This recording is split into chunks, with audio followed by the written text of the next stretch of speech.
মেদিনীপুরের বিজেপি প্রার্থী অগ্নিমিত্রা পাল কে প্রার্থী সেটা বড় কথা নয়, মানুষ নরেন্দ্র মোদীজিকে দেখে ভোট দেবেন। মমতা ব্যানার্জির অপসারণের বিরুদ্ধে মানুষ ভোট দেবেন। স্বাধীনতা সংগ্রামের মাটি মেদিনীপুরের মানুষ তৈরি আছে পদ্ম ফোটাবার জন্য। গোটা পশ্চিমবঙ্গই আমার চেনা, মেদিনীপুরের মাটি আমার কাছে নতুন কিছু নয়। দিলীপ ঘোষের ফেলে যাওয়া কেন্দ্রে আমি এসেছি দিলীপ দার অসম্পূর্ণ কাজ সম্পূর্ণ করার জন্য। আমি দিলীপ ঘোষের আশীর্বাদ নিয়ে মেদিনীপুরের মাটিতে এসেছি। দিলীপ দা আমার নেতা ছিলেন, উনি আমাকে রাজ্য সম্পাদিকা করেছেন। মেদিনীপুর শহরে প্রবেশ করে বটতলা কালী মন্দিরে পুজো দিয়ে আশীর্বাদ প্রার্থনা করলেন মেদিনীপুর লোকসভার বিজেপি প্রার্থী অগ্নিমিত্রা পাল। পরে সাংবাদিকদের মুখোমুখি হয়ে তিনি বিভিন্ন প্রশ্নের উত্তর দেন। কর্মীদের ভালোবাসা, সাধারণ মানুষের যে সম্মান, যে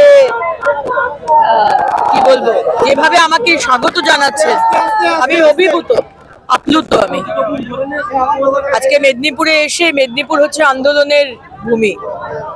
আজকে আন্দোলন কিভাবে করতে হয় সেটা মেদিনীপুর শিখিয়েছে সারা ভারতবর্ষ। এবং আজকে এখানে এসে যে সত্যি মানে অভিভূত।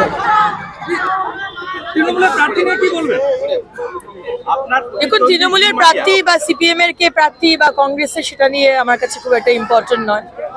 কারণ আমাদের লড়াই হচ্ছে নীতি আদর্শের লড়াই, মমতা ব্যানার্জির সাথে, তৃণমূলের সাথে। তৃণমূলের যে অপশাসন, তৃণমূলের যে অত্যাচার, তৃণমূলের যে মহিলাদেরকে যে অসম্মান করা এবং যে দুর্নীতি, তার সাথে আমাদের লড়াই। এবং লড়াই যে আমরা যে কথা দিয়েছি ইসবার 400 পার, আমরা যেন সেই কথা রাখতে পারি। আর পশ্চিমবঙ্গে 42-এ 42, মেদিনীপুরও তার মধ্যে পড়ে, সেই কথা যেন রাখতে পারি। তৃণমূলের প্রার্থীর সাথে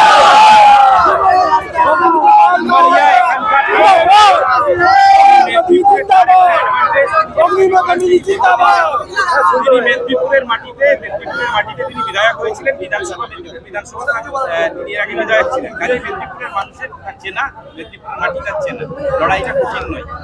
আমার কাছে সারা পশ্চিমবঙ্গের মানুষ চেনা, আমার কাছে সারা ভারতবর্ষের মানুষ চেনা।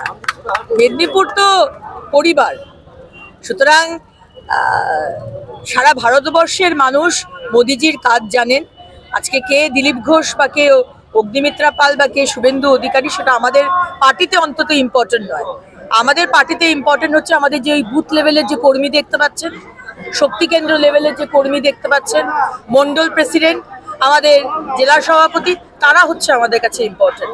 আর ইম্পর্টেন্ট হচ্ছে পদ্ম ফুল আর নরেন্দ্র মোদীজি, আর কিছু ইম্পর্টেন্ট না। আপনার এইখানে আপনি প্রতিদ্বন্দ্বিতা করছেন, একসময় আপনার রাজ্য সভাপতি দিলীপ ঘোষ সাংসদ ছিলেন দিলীপ ঘোষ, তার ফেলে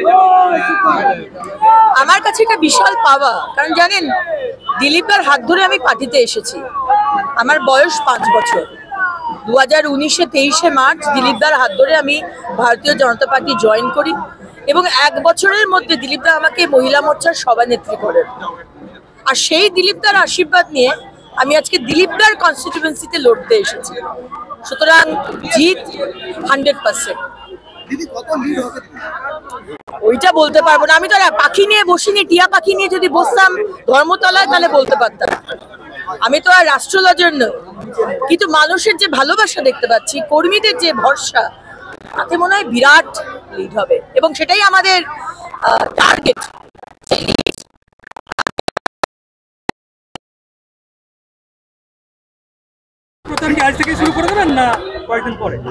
দেখুন, প্রচার তো এটাই তো প্রচার। আপনারা এসছেন, মায়ের কাছে আশীর্বাদ নিলাম, আমার কর্মীরা সবাই রয়েছেন, এটাই তো প্রচার।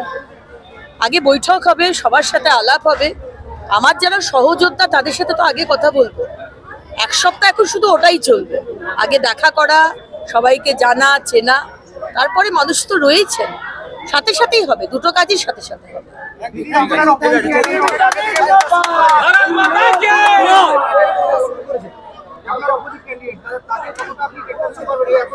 কি হবে বলুন, প্রচার 6 মাস আগেও যদি শুরু করেন বা করতেন, তাহলেও মেদিনীপুরের মানুষ সেই নরেন্দ্র মোদীজিকেই ভোট দিতেন। রেজাল্টটা জানা আছে, আপনি কতদিন আগে থেকে প্রচার শুরু করবেন তাতে খুব একটা যায় আসে না। কারণ মেদিনীপুরের মানুষ আর পশ্চিমবঙ্গের মানুষ তারা বসে আছে কবে 25শে মে আসবে আর তারা গিয়ে ভোট বাক্সে ইভিএম বাক্সে গিয়ে পদ্ম ফুলে ভোটটা দেবে। তারা বসে আছে, আর কিছু ভাবার জায়গা নেই।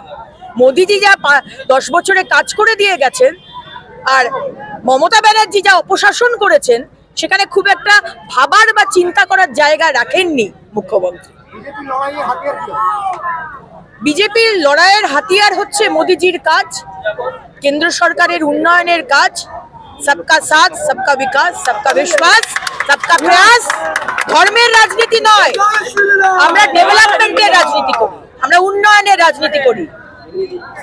আমরা রামনবমীর মিছিলে ওই যে ওপর থেকে পাথর ছুঁড়ে মারেন আর তারপর রামনবমীর দিন ছুটি ঘোষণা করেন, সংখ্যালঘুদের ভোটের জন্য ইস্তেমাল করেন মুখ্যমন্ত্রী, আর বকটুইতে সংখ্যালঘুদের জ্যান্ত জ্বালিয়ে দেন। আমরা সেই রাজনীতি করি না, আমরা উন্নয়নের রাজনীতি করি। আর মেদিনীপুরের উন্নয়ন যা দিলীপ দা করে গেছেন, দিলীপ দার কাজকে ধরে আমি সেই উন্নয়ন এগিয়ে নিয়ে যাব।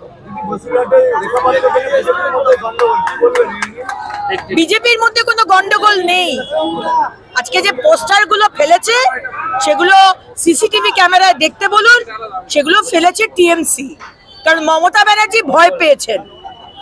আজকে মহিলাদের আন্তর্জাতিক নারী দিবসে রাস্তায় মিছিলে নামেন মমতা ব্যানার্জি, আর সন্দেশখালীতে যে মহিলাদের রাতের পর রাত মাসের পর মাস অত্যাচার হয়েছে, ধর্ষণ হয়েছে, সেই সন্দেশখালীর মা বোনেদের দেখতে যাবার ওনার সময় হয় না।